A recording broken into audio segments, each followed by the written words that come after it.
ஒடிசா மாநிலத்தில் பூரி ஜெகநாதர் கோயிலின் கொடி.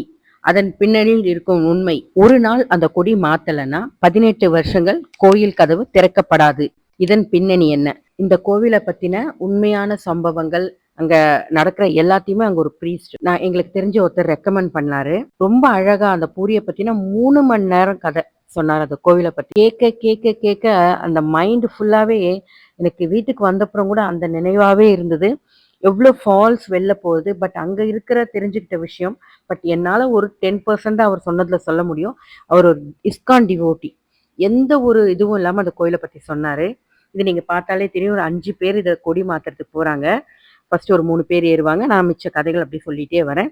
நீங்க அந்த கொடி மாற்றுறதையும் பார்த்துக்கிட்டே வாங்க கூட. எவ்வளோ அழகா, எந்த ஒரு உபகரணமும் இல்லாம அவங்க எவ்வளோ அழகா செய்றாங்க. இது ஒரு சேவை. இது வந்து கடவுளின் மகிமை. இந்த கொடிய பதீத பாவன் பானா என்று அழைக்கப்படுகிறது.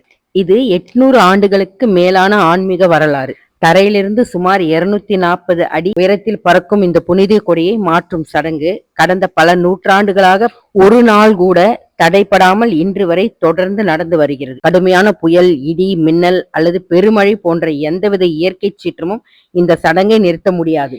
ஏனெனில் ஒரு நாள் இந்த கொடியை மாத்தலன்னா அடுத்த 18 ஆண்டுகளுக்கு இக்கோயில் முற்றிலும் மூடப்படும் என்று கடுமையான பாரம்பரிய விதி இருக்கிறது. பூரி ஜெகநாதர் கோயில்ல இருக்கிற இந்த பிரம்மாண்ட கொடியை எந்தவித நவீன பாதுகாப்பும் உபகரணமும் இல்லாமல் தினமும் யார் மாத்திரா, எதுக்காக இதை மாத்துறாங்கன்னு தெரிஞ்சுக்கலாமா? பல நூற்றாண்டுக்கு முன் ஒரு நாள் பூரியில பயங்கரமான பலத்த மழை, இடி, புயல் காற்று வீசிட்டு இருந்தது. காற்றோட வேகம் எப்படி இருந்ததுன்னா, ஜெகநாதர் கோயில் உச்சியில் பறந்து கொண்டிருந்த ஜெகநாதரின் புனித கொடி கிழிஞ்சிடுச்சு. இத வந்து கோயில பல ஆயிரக்கணக்கான பக்தர்கள் பார்த்துட்டு தான் இருந்தாங்க. என்ன செய்யறதுன்னு தெரியாம முழிச்சிட்டு இருந்தாங்க. ஏன்னா மேல ஏறவும் முடியாது, மழை பெஞ்சதுனால வழுக்கிட்டு இருந்தது.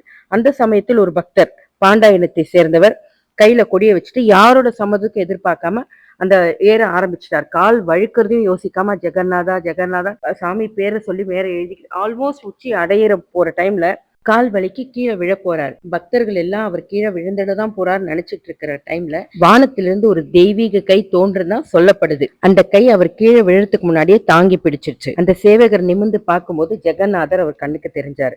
கடவுள் சிரிச்சுக்கிட்டே அந்த பக்தர் கிட்ட சொல்றாராம், உன் உயிரையும் பொருட்படுத்தாம என் கொடிக்காக நீ என்னை காப்பாத்த வந்த. இன்னிலிருந்து நீ, உன் பிறகு உன் வம்சத்தை சேர்ந்தவர்கள் மட்டும்தான் இந்த கொடியை டெய்லியும் மாத்தணும். அப்படி மாத்தலைன்னா இந்த கோயில் மூடப்படும் அப்படின்னு சொல்றாரு. அன்னிலிருந்து ஃபாலோ ஆகிறதா ஒரு ஐதீகம். பல தலைமுறைகளாக இந்த பாண்டா இனத்தை சேர்ந்தவர்கள் இந்த பொறுப்பை ஏற்றுக்கொண்டிருக்கிறார்கள். அந்த ஃபேமிலியில அடுத்த ஜெனரேஷன் வராங்கல்ல, அந்த சிறு பிள்ளைகள் ஒரு 7-8 வயசுல இருந்து இதை பார்க்க ஆரம்பிச்சிடுறாங்க. ஒரு 9 இயர்ஸ்ல இருந்தே அவங்களுக்கு பயிற்சி கொடுக்க ஆரம்பிச்சிடுறாங்க. இது புத்தகத்துல கிடையாது, நேரடி பயிற்சி. அவங்க ஏறும்போது கிட்ட இருந்தே ஒரு 8 to 9 இயர்ஸ் அவங்களுக்கு பயிற்சி கொடுக்குறாங்க. இது முழுமையும் கடவுளின் பக்தி தான். எந்த ஒரு உபகரணமும் இல்லாம மனசுல அந்த கடவுளை நினைச்சு செய்யற ஒரு பெரிய விஷயம். ஏன்னா ஃபர்ஸ்ட் டேல இருந்தே அந்த கோயில் உள்ள விமலா மாதா கோயில்ல இருந்து எப்படி ஸ்டார்ட் பண்றோம்னு கத்து கொடுத்து அந்த திலகம் இட்டு தான் இதை ஸ்டார்ட் பண்றாங்க. அந்த மாதிரி ப்ரொசீஜர் அந்த பசங்களுக்கு அந்த வயசுல இருந்தே கொண்டு வராங்க. நேரடியா பார்த்து செய்து அனுபவித்து கற்றுக்கொள்ளும் ஒரு பாரம்பரிய சேவை.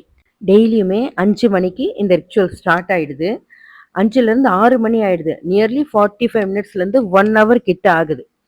அவ்வளோ அழகா, எவ்வளோ ஒரு நேர்த்தியா, மனசுல எதுவுமே இல்லாம அந்த ஜெகநாதர் மேல பக்தி வச்சுட்டு மேல ஏறி ஒரு 3 பேர் மேல ஏறி கொடி மாத்துறாங்க. அடுத்த 2 பேர் போறோம், அங்க இருக்கிற சிலைக்கு ஆர்த்தி காட்டி அந்த ஆர்த்தியை நம்மளுக்கும் காட்டி நம்ம கண்ணில் ஒத்திக்கிறோம். மெஸ்மரைசிங். அது இருந்து பார்த்தா மட்டும்தான் உணர முடியும் இந்த அழகை. பக்தியோட இதை ஸ்டார்ட் பண்றதுக்கு முன்னாடி விமலா மாதா சன்னதியில போயிட்டு சிந்தூர் இட்டுக்கிட்டு அந்த ஜெகநாதர் மேல முழுமையான பக்தியோட மேல ஏறி நின்று அந்த கொடியை மாத்துறது, இது வந்து சொல்றதுக்கு வார்த்தைகள் கிடையாது. இது முழுக்க முழுக்க அந்த ஜெகநாதரின் மகிமை மட்டும்தான். இந்த கொடி மாத்துறவங்கள அந்த கோயில் கீழே இருக்கிற பக்தர்கள் எப்படி பாக்குறாங்க? அந்த தெய்வத்துக்கு நிகரா தான் பாக்குறாங்க. அந்த ரிச்சுவல் மாத்திட்டு வரவங்க கிட்ட ஒரு கர்வம், ஆணவமே இருக்கிறது இல்ல. அது அவர்கள் ஜெகநாதருக்கு செய்யும் சேவையா தான் நினைச்சிட்டு இருக்காங்க. இந்த கோயில் ஹிஸ்டரியில நிறைய ஃபால்ஸ் இன்ஃபர்மேஷன்ஸ் இருக்கு. அதுல ஒரு சிலது நான் அவங்களோட ஷேர் பண்ணாங்க, அந்த பூசாரி கிட்ட கேட்டு தெரிஞ்சது. அந்த கோயில் சக்கரத்துல அந்த நீல நிறம் சக்கரம் இருக்கு பாத்தீங்களா, அது நம்ம எங்க இருந்து பார்த்தாலும் நம்மள பாக்குற மாதிரியே இருக்கும். But it's a optical illusion தான். அது கிட்ட இருந்து பார்த்தா அது கரெக்டா தான் தெரியுமா. அதே மாதிரி இன்னொரு விஷயம் சொல்றாங்க. அந்த கோயில்ல அந்த கொடி இருக்கு பாத்தீங்களா, உலகத்திலே எங்கும் இல்லாத அதிசயம். காற்று எந்த திசையில் வீசினாலும் ஜெகநாதரின் கொடி அதுக்கு எதிராக பறக்கும் அப்படின்னு சோசியல் மீடியால நிறைய பார்க்குறோம்.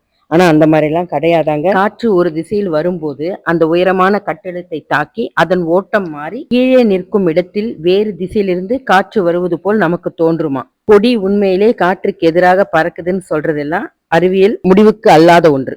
அதே மாதிரி ஜெகநாதர் கோயிலுக்கு மேல் பறவைகள் பறக்காது, கோயில் கோபுரத்துக்கு மேல் பறவைகள் உட்காராதுன்னு சொல்றாங்க இல்லையா சோசியல் மீடியால, அதுவும் உண்மை கிடையாது. உறுதியாக இது சொல்ல முடியும். அங்க இருக்க பிரீஸ்ட் தான் சொன்னாரு. நானும் பார்த்தேன், கோயிலுக்கு மேல பறவைகள் பறந்துட்டு தான் இருந்தது. எல்லாவற்றையும் அற்புதம் மாத்தி சொல்லலாம். உண்மையும் நம்பிக்கையும் தனித்தனியாக புரிந்து கொள்வதுதான் முக்கியம். ஏனெனில் ஜெகநாதரின் மகிமைக்கு பொய்யான கதைகள் தேவையில்லை. அவரோட பாரம்பரியமே மிக பெரிய அதிசயம். அவருடைய இந்த கொடி மாற்றும் மரபே அதுக்கு பெரிய சான்று. ஆயிரக்கணக்கான பக்தர்களின் நம்பிக்கையே மிகப்பெரிய அதிசயம். அதனால்தான் பூரி ஜெகநாதர் கோயில் உச்சியில் இந்த கொடி பறக்கும் ஒவ்வொரு முறையும் அது வெறும் துணி அல்ல, தலைமுறைகளை கடந்து வந்த ஒரு சேவையின் அடையாளம். ஜெகநாதரிடம் ஒரு சேவையை அர்ப்பணிக்கும் பக்தியின் அடையாளம். ஜெய் ஜெகநாத். இந்த வீடியோ உங்களுக்கு பிடிச்சிருந்தா, இந்த இன்ஃபர்மேஷன் உங்களுக்கு பிடிச்சிருந்தா உங்க ஃப்ரெண்ட்ஸோட ஷேர் பண்ணுங்க. இந்த மாதிரி இன்ட்ரெஸ்டிங்கான இன்ஃபர்மேஷனோட அடுத்த வீடியோவில் சந்திப்போம்.